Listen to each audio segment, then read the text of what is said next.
Sziasztok! A komposztály okosan következő rovat következik.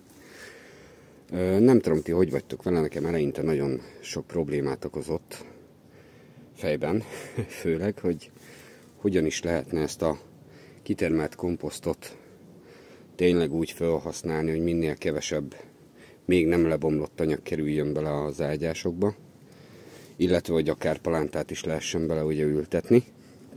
Most egy nagyon egyszerű verziót fogok nektek megmutatni, ami szerintem mindenki számára elérhető 0 forintért. Figyeljetek! Tadám!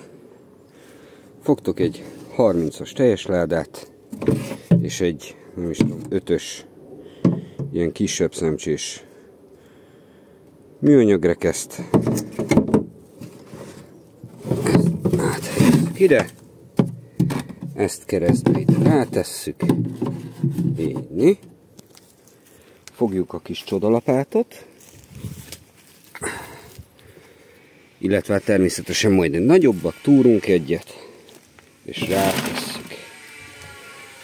Ezt folytatjuk, amíg kényelmesen lehet dolgozni a rekesszel. Ezt ide átlapátoljuk. És mint a gyerekek a szitával, szépen